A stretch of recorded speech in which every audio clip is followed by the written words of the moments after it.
chặt lại con cay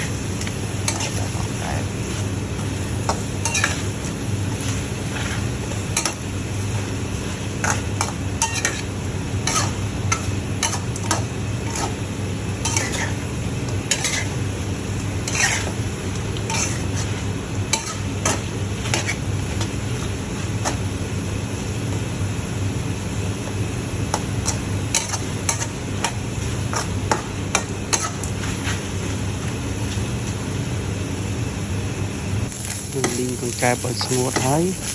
linh trường về chui lăng chui sần máu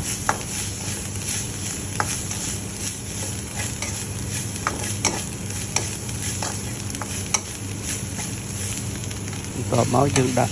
chạ con cay bên trôi máu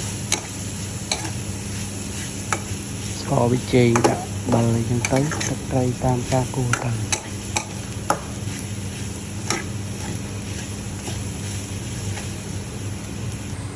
បន្ទាប់មកទៀតយើងដាក់